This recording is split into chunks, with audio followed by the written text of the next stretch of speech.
Қайырлы күн, құрметті тіл үйренушілер. Бүгінгі жаңа сабағымызды бастаймыз.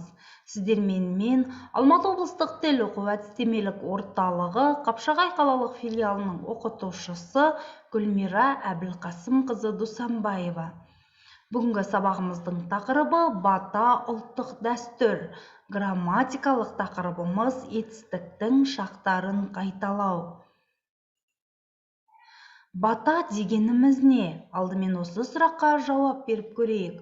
Бата араптың фатике деген сөзінің қазақша айтылу түрі. Бата беру, адал ниет, жақсы тілек білдірудің ұлттық дәстүрі. Халық ақ батадан рухани қуат алады, ол жақсылыққа жол ашады деп сенеді. Яғни бата фатикенің мағынасы алғыс айту, ақ ниет, ақ тілек білдіру. Ал енді бүгінгі сабақтағы жаңа сөздермен таныс болыңыздар. Жаңа сөздерді менімен бірге оқып, қайталап отырыңыздар. Ақ сақал, ардақты, бата, дастархан басында, қайырымдылық, рухани,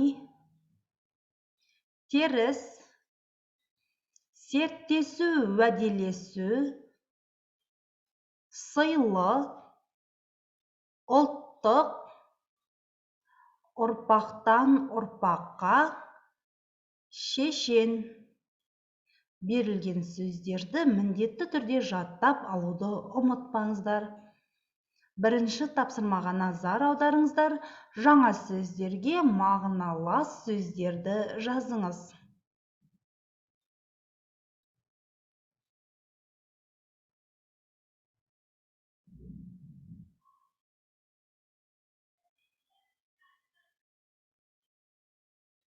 Тапсырманы орындап болған болсаңыздар, онда тексеріңіздер. Ақ сақал, қария, сыйлы, құрметті, шешен, сөзшең, халық, ел, жұрт, ардақты, қадірлі.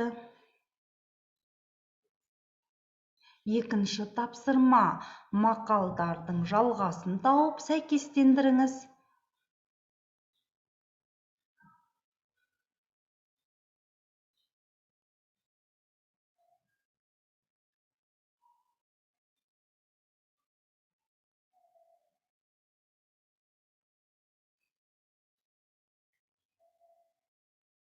Мақалдардың жалғасын таба алдыңыздар ма?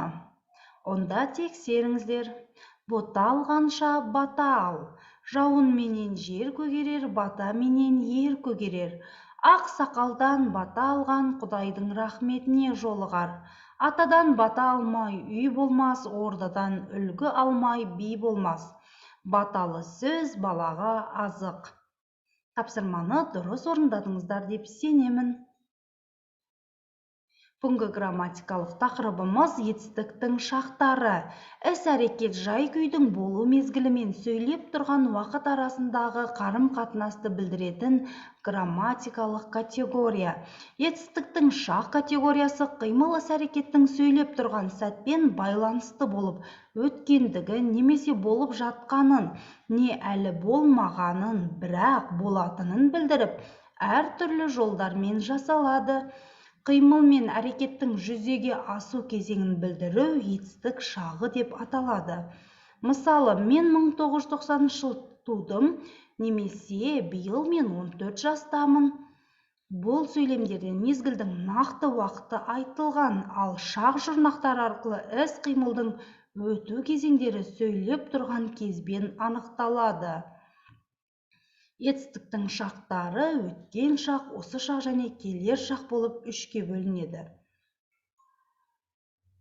Үшінші тапсырма. Берілген сөйлемдерді үш шақта түрлендіріңіз.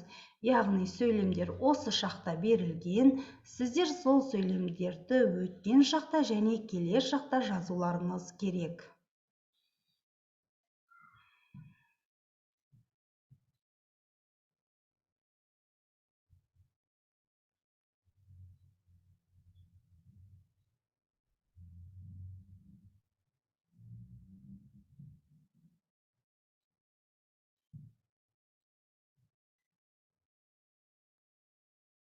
Тапсырманы орындап болған болсаңыздар, онда тексеріңіздер. Мен көшеде тұрмын, мен көшеде тұрдым, мен көшеде тұрамын. Ол бата сұрап тұр, ол бата сұраған, ол бата сұрайды. Біз саябақта жүрміз, біз саябақта жүргенбіз, біз саябақта жүреміз. Мен университетте тұрмын, мен университетте тұрғанмын, мен университетте тұрамын. Ақсақал бата берді, ақсақал бата берген, ақсақал бата береді. Тапсырманы ойдағыдай орындадыңыздар деп сенемін. Ал енді батаның негізгі түрлеріне назар аударыңыз. Батаның ақ бата, теріс бата және серттесу бата деген 3 түрі бар екен. Ал сіз батаның бұл түрлері жайлы білесіз бе? Олай болса, оқылым мәтінін бірге оқиық. Батаның негізгі түрлері. Ақ бата, шын жүректен шыққан ізгі тілек, ұрпақтан ұрпаққа жалғасып келе жатқан өсиетнама. Ақ бата көбінесе мынандай жағдайларда: жаңа туған нәресте, өмір жолын жаңа бастаған ұл-қыз, жас отау, алыс жолға шығушылар, үлкен бір істі қолға алушылар, түрлі жақсылықтарға арнап жасалған тойларға, әруаққа арналған ас, жауын тілеген тасаттық, жиналған егін тағы басқа жағдайларға байланысты беріледі. Теріс бата, қарғыстың қатты, жазаның өте ауыр түрі. Мұндай батаны әке-шешесі сенімін ақтамай, ұятқа қалдырып, әулетін, ата тегін масқаралаған, дінін, тілін, отанын сатқан, ауыр күнә жасаған баласына қолдарын жайып тұрып, теріс бата берген. Серттесу батасы. Құдалық, серт пен уәде, елшілік, ел арасында маңызды үлкен шараларда жасалатын жол. Оны бұзу, яғни бата бұзу, қарғыспен тең. Қазақ баталасуды елдік, тектілік, азаматтық қасиеттердің белгісі деп таниды.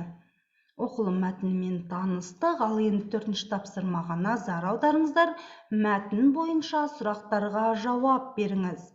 Ақ бата дегеніміз не?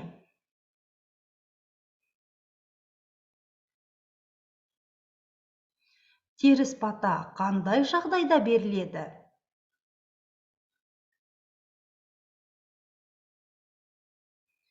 Серттесу батасы қандай жағдайларда жасалады? Тамаша. Ал енді 5-ші тапсырма. Мәтінді оқып, мәтіндегі ақпараттарға сәйкес кестені толтырыңыз. Бізде атаулар берілген, олар ақ бата, теріс бата және серттесу батасы. Осы атауларға қатысты мәтіннен алынған ақпаратты көрсетіңіз және сол ақпаратты өз пікіріңізбен сипаттаңыз.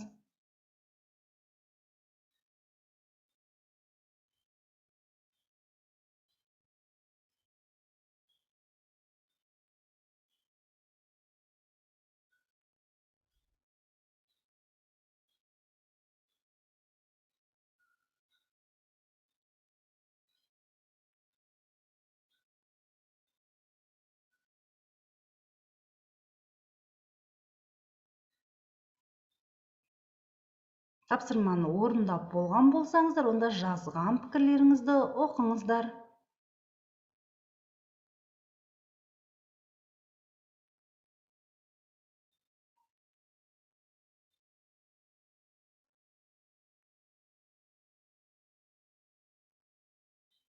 Тамаша. Артық болмас білгеннің айдары. Батаны кімдер береді? Батаны көпті көрген ақсақалдар мен кемеңгерлер, дуалы ауызды билер, атақты адамдар, өз ісінің хас шеберлері береді. Қазақ халқында бата берудің өзіндік орны, жөні бар. Батаны халық арасында үлкен адам болмаса, көптің рұқсатымен жас болса да орны бөлек адам береді.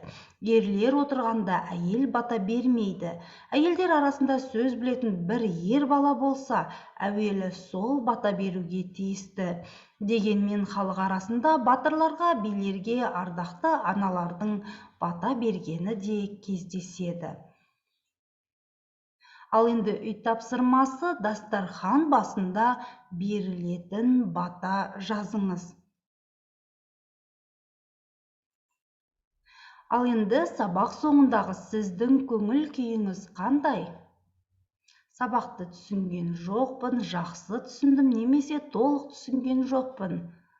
Қай пікір сізге сәйкес келеді? Өте жақсы. Бүгінгі сабағымыз осымен аяқталды. Келесі сабақта кездескенше сау болыңыздар.